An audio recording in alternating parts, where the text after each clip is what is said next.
Tidak ada pengadaan tanah pengganti. Kalau penyelidiknya Polri ini hebat, ya, jangan memasukkan hal-hal yang bersifat manipulatif seperti ini, ya. Tidak pernah ada perintah, ya, untuk pengadaan tanah pengganti. Buat apa tanah pengganti? Perkara ini sudah melebihi ketentuan apa yang diatur di dalam hukum acara pidana maupun pedoman Kejaksaan Agung nomor 1 tahun. Siapapun yang memberikan tanggapan terhadap situasional ini sah-sah saja. Tapi sesuai dengan konstruksi hukum yang ada. Jangan melakukan tekanan-tekanan dan lain sebagainya. Kalau orang luar pengamat dan lain sebagainya, saya masih bisa maklumi lah, ya. Tapi kalau sempat seorang purnawirawan Polri, siapapun dia, ya, saya anggap sudah tidak beradab. Saya katakan demikian, seharusnya dia sebagai seorang purnawirawan bagaimanapun mengkritisi daripada junior-juniornya ini haruslah ke dalam. Tidak mempublikasikan keluar segala macam yang dikatakanlah preman, teroris, dan lain sebagainya, tidak masuk di akal.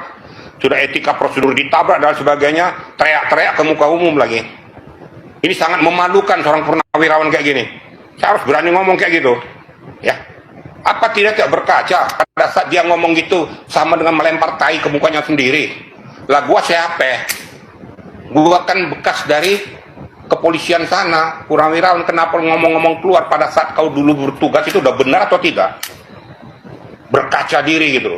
Saya terpaksa keras ngomong, kenapa saya sudah sakit hati, tersinggung, kenapa mengkritisi institusi Polri-nya, bukan lagi kinerjanya. Bahkan yang paling menyedihkan tentang RUU pun dikupas-kupas sama dia. Apa haknya ngupas-ngupas yang sudah disahkan oleh DPR? Itu aja sebenarnya saya sudah sangat geli dan gimana sih manusia kayak gini. Bila penting gak usah pakai lagi purnawirawannya. Kenapa? Karena sudah betul-betul menjatuhkan harkat, martabat, marwah daripada kepolisian Republik Indonesia. Ini para purnawirawan sudah marah besar semua. Manusia ini kok begini ya? Kok lupa kacang di kulitnya? Saat dia jadi polisi, jadi jenderal gara-gara lahir dari polisi. Kok sekarang kok justru menjelek-jelekkan Polri, kinerja Polri gak benar. Emang kalau pada saat kamu sudah benar kamu? Nah, tolong berkaca lah, ya. Kita kan tahu semua gitu loh. Jadi jangan sok-sokan, sok suci, sok bersih, segala macam. Kalau memang betul-betul kau seorang perwira yang benar, kritisilah ke dalam. Bila penting kita berantem di dalam. Ya, saya ini dari PP Polri, kebetulan saya ini ketua kelompok ahli Polri. Kalau saat saya mengkritisi ke dalam, saya kritisi aja. Tapi kalau saya cuap-cuap keluar menjatuhkan junior-junior saya, sama dengan melempar tai ke muka saya sendiri. Kenapa? Ya, saya ini siapa? Kan gitu. Berarti kesalahan junior-junior saya, kesalahan saya. Saya kan seniornya. Berarti saya mengajarkan yang benar. Harusnya berpikir begitu gitu loh. Jangan jatuh-jatuhin Polri ke depan umum. Orang lain silakan saja, karena mereka tidak mengerti isi dalam daripada kepolisian ini, apalagi kinerjanya. Itu kira-kira ya. Kalau masalah intervensi, siapapun saya anggap masa bodoh lah. Walaupun saya tahu gitu loh. Kalau saudara berbohong terus begini, seharusnya saudara ikut duduk di sini sebagai tersangka, sebagai terdakwa.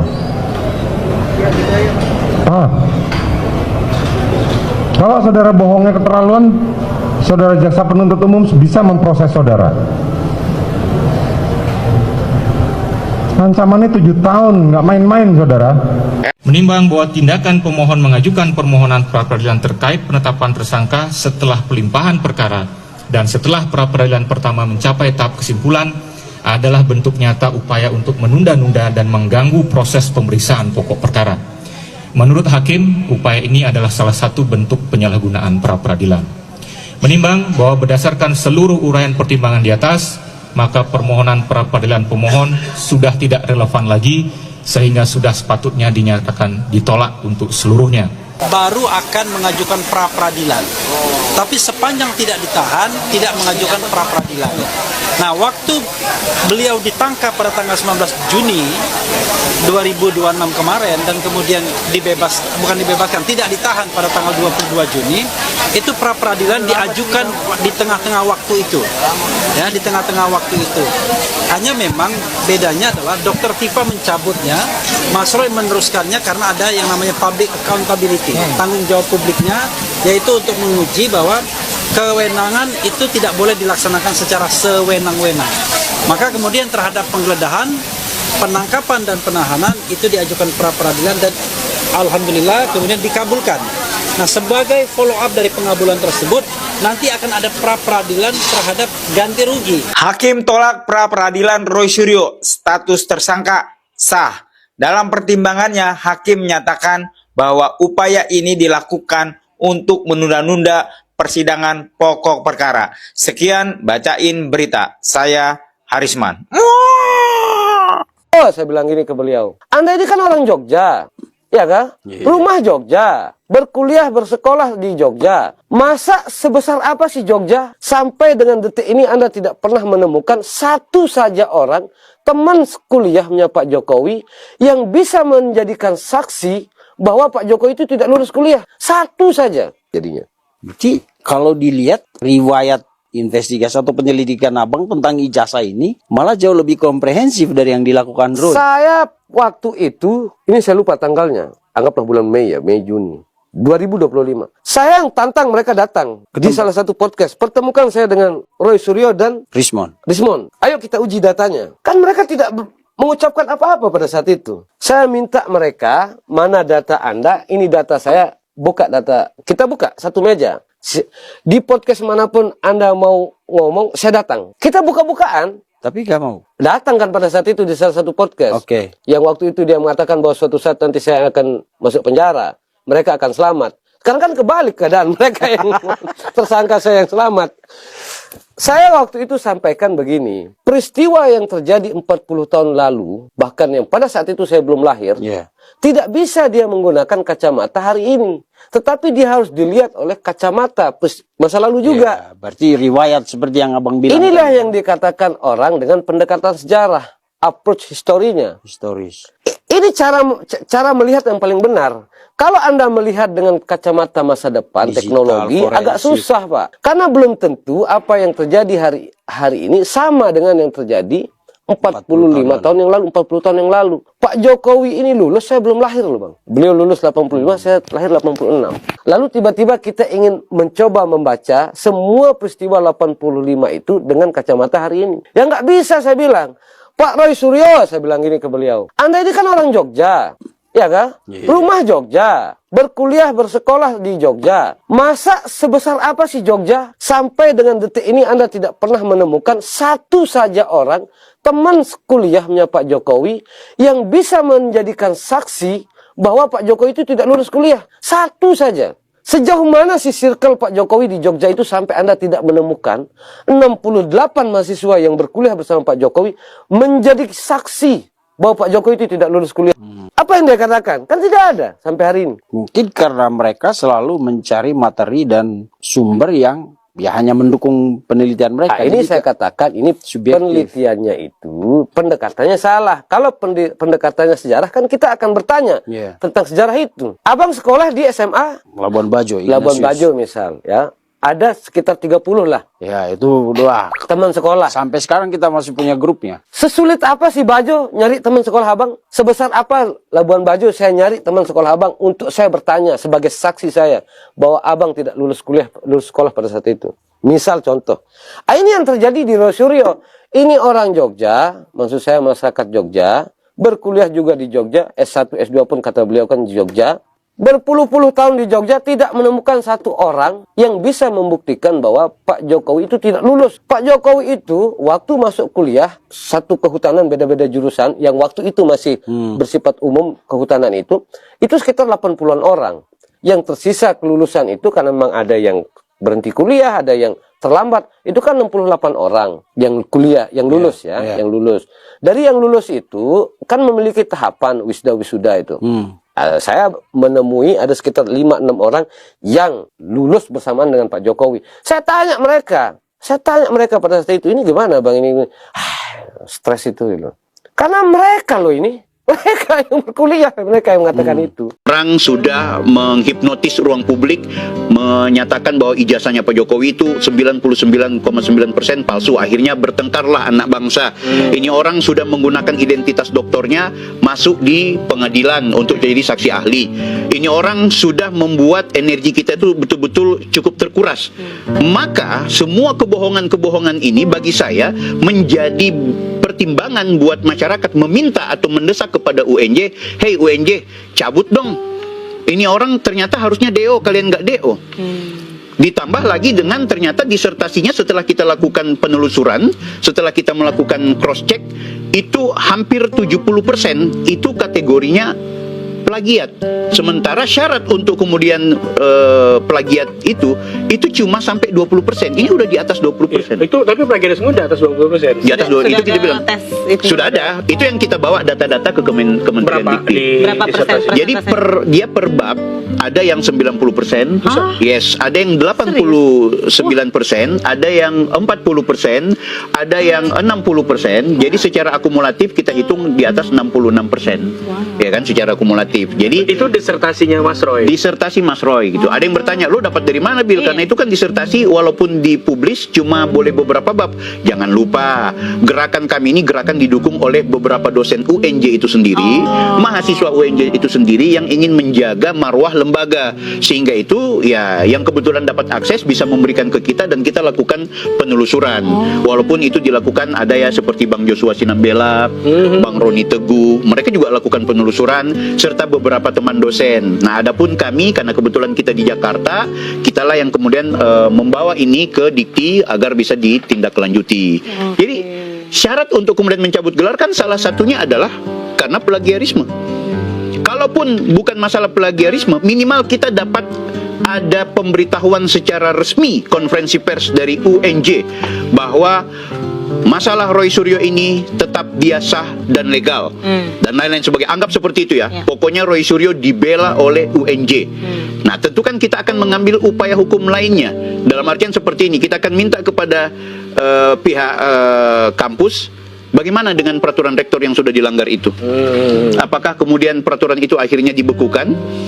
Dan kalaupun Roy Suryo dianggap tidak masalah, please buatkan redaksi atau narasi secara tertulis agar publik tidak kemudian dibodohi lagi oleh pola-pola seperti ini. Itu tanggung jawab UNJ.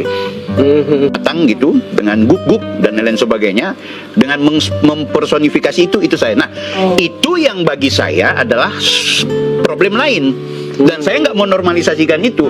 Itu kita nama baik dan banyak sebenarnya, banyak yang sudah saya siapkan dan lewat kuasa hukum. Udah ada ya? Lewat kuasa hukum saya, dan itu ada pasar berlapis itu ITE dan KUHP serta ada beberapa item yang sudah disetujui oleh pihak Polres Metro Jaksel di mana memenuhi unsur, dan insya Allah kami akan dipanggil oleh penyidik dalam rangka semacam pelebaran lagi pengembangan penyelidikannya seperti apa nanti. Jadi itu konteksnya saya melaporkan Mas Roy. Tapi di Kementerian Dikti itu juga bagian dari laporan. Tentu laporannya dalam konteks masalah bukan pidana ya. Bukan pidana gitu. Tapi ingat, kalau terbukti plagiarisme itu ada pidananya di situ. Undang-undang Sisdiknas itu ada 2 tahun penjara sama 200 juta atau apa atau. Nah, apa yang menarik dari podcast mereka berdua itu adalah poin yang tadi kalau teman-teman lihat ya, transkrip nilai, transkrip akademik dari proses studi Roy Suryo ya, dari mata kuliah yang didapatkan ya. Saya fokus pada mata kuliah filsafat ilmu ya. Dan di situ nilainya B ya, Roy Suryo mendapat nilai B. Dan tadi dikatakan ada 2 mata kuliah yang nilainya B ya. Satu mata kuliah lagi saya tidak terlalu nampak karena terlalu kecil, saya zoom pun pecah ya. Kalau teman-teman punya informasi valid tentang ini, tolong beri catatan di kolom komentar. Nah, tapi sebelum ke situ teman-teman, saya cuma sedikit ya agak bergurau ya. Mas Roy begitu sumringah ya, dan begitu senang banget karena ijazahnya ia bisa tunjukkan, ia bisa patahkan banyak rumor yang menyudutkan dirinya, lalu ia begitu ya percaya diri dengan ijazah dan transkrip nilai, bahkan juga dengan disertasi yang ia bisa tunjukkan di mana-mana. Tapi poin saya teman-teman, ya IPK 3,86 kalau saya tidak salah, atau 3,83 tadi ya, 3,86. Dan ada 2 B, nilai B ya. Ya saya mau sedikit guyon ya. Kita yang IP 4 itu saja biasa-biasa saja ya. Artinya nggak usah sombong-sombong kali gitu loh ya. Apalagi saya membayangkan kalau Mas Roy ini sampai lulusan luar negeri ya, dari kampus-kampus Amerika atau kampus-kampus dari Eropa, mungkin ya dia lebih luar biasa lagi membuat narasi-narasi yang Anda bisa nilai sendiri ya. Mungkin lebih sesumbar lagi ya, lalu merasa bahwa ya lulusan dari luar negeri dan seterusnya, bukan dari kampus dalam negeri ya. Jadi IP 386, ada orang yang IP-nya 4. Jadi sorry to say Mas Roy ya, saya IP 4 ya di S3, tapi saya biasa-biasa saja ya, karena harus Anda catat ya, IP 4 itu tidak berbanding lurus dengan integritas hidup, tidak berbanding lurus dengan etika dan moralitas hidup. Banyak orang yang IP-nya 4 ya, bahkan berjejer dari S1, S2 dan S3, bahkan sampai S4 mungkin, tetapi hidupnya juga tidak memberi dampak bagi penguatan nilai-nilai hak asasi manusia. Bahkan dalam gugatan moral saya sudah mempertanyakan Mas Roy, kita yang bergelar doktor itu punya 2 tugas utama. Pertama, kita adalah orang yang terus mengembangkan ilmu pengetahuan kita agar bisa memberi kontribusi nyata. Dan yang kedua, saya mau katakan Mas Roy, ilmu itu harus memuliakan manusia. Tidak ada ilmu yang justru menghancurkan nilai dan merendahkan harkat martabat manusia. Justru inilah tantangan terbesar dari kita yang kuliahnya sampai level S3, doktor ya, dan itu tidak mudah, dan itu kemewahan kita sebagai seorang yang sampai di level pendidikan S3. Dan karena itulah tugas kita membuat perkembangan ilmu semakin nyata dan kontribusi bagi usaha memanusiakan manusia itu harusnya ya menjadi bagian yang nyata. Tetapi kami terus terang prihatin ya kalau lihat pada bagaimana Anda menarasikan ijazah Pak Jokowi ya, atau bahkan Anda sering menyebut ya Rismond dengan nama yang bagus itu dengan omon-omon ya. Kemudian Ibu Elida Neti itu Anda sebut sebagai mak lampir ya. Lalu Anda sebut orang-orang lain dan seterusnya itu dengan catatan-catatan yang begitu kelam, yang membuat kita semua punya referensi untuk meragukan apakah Anda itu ya. Sekali lagi Mas Roy, kami ucapkan selamat untuk Anda bergelar doktor, tetapi apakah itu berbanding lurus dengan perubahan perilaku? Nampaknya kami masih ragu Mas Roy ya. Kami justru ingin menantang Anda ya, mulailah kurangi ya statement-statement ngenyek orang lain, merendahkan martabat orang lain. Dan spray bukan sembarang spray. Ubah ruanganmu dengan Hawaii Bedsheets. Mulailah mengendalikan diri, karena toh ya persidangan dengan status Anda ya sebagai tersangka, atau bahkan Rifai Kusuma Negara mengatakan ya karena pelimpahan berkas itu sudah ke Pengadilan Jakarta Timur, maka posisi Anda itu bukan lagi tersangka tapi sudah menjadi terdakwa, tetapi masih ya sepertinya mengulangi perbuatan yang sama, terus mengata-ngatai Pak Jokowi palsu, padahal kan sidang pokok perkara sedang menunggu waktu saja ya. Maka pengendalian diri itu adalah nilai utama kita sebagai doktor Mas Roy ya. Jadi sekali lagi saya tidak menasihati Anda lebih tahu, Anda lebih senior ya. Usia saya sampai masih 40-an ya, Anda mungkin lebih dari saya, tapi izinkan saya atau kami semua ya yang ingin memberikan pesan sedikit bahwa ada problem besar. Kalau memang Anda bangga dengan gelar doktor Anda, ingatlah bahwa ilmu itu harus memanusiakan manusia. Ilmu itu harus memuliakan manusia. Tidak ada ilmu yang justru menghancurkan nilai-nilai kemanusiaan. Nah, simetris dengan itu teman-teman, tadi saya katakan Mas Roy Suryo nilai filsafat ilmunya itu ternyata B ya, poin di angka 8, dan itulah membuat akhirnya Mas Roy tidak lulus dengan IP 4 ya, karena ada 2 huruf B-nya ya. Nah, saya terus terang tidak mempersoalkan itu, tetapi harap dicatat teman-teman, filsafat ilmu itu bicara tentang eksistensi ilmu pengetahuan. Dan saya mau katakan, dan ini berulang-ulang saya katakan, salah satu poin penting dalam diskursus filsafat ilmu itu adalah apa yang dikatakan dengan antropologi pengetahuan. Apa itu antropologi pengetahuan, teman-teman? Adalah pengingat kita semua bahwa selama kita menjadi peneliti ya untuk kajian ilmu apapun, ketahuilah bahwa Anda semua dan saya itu masih manusia. Dan ketika kita meneliti, maka terbuka kemungkinan kita melakukan kesalahan. Jadi, orang yang belajar filsafat ilmu itu adalah orang yang sadar bahwa ilmu yang ia teliti, yang ia dapatkan itu punya keterbatasan. Karena ilmu itu mengajar kita selama kita manusia, kita berpotensi salah. Dan ilmu ya, khususnya filsafat ilmu itu mengingatkan kita selama kita manusia, kita harus terbuka bahwa kita bisa salah. Tapi coba Anda bayangkan, itulah gugatan moral kita. Dan ini sekaligus penjelasan mengapa Mas Roy itu nilai filsafat ilmunya B, karena mungkin pertanyaan yang eksistensialnya adalah ternyata Mas Roy tidak menghidupi bahwa dalam filsafat ilmu itu ada istilah antropologi pengetahuan. Selama kita manusia, ingat-ingatlah kita itu berpotensi untuk salah. Dan karena kita bisa salah, maka ilmu itu harus rendah hati.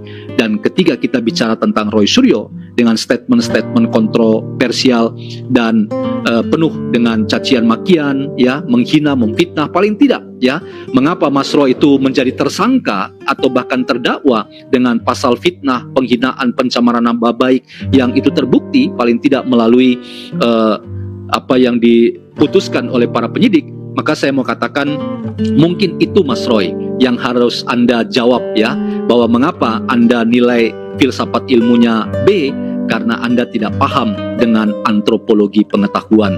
Orang yang paham antropologi pengetahuan tahu bahwa ilmu itu bisa keliru, penelitian itu bisa salah, dan karena itu kita menjadi orang yang harus rendah hati.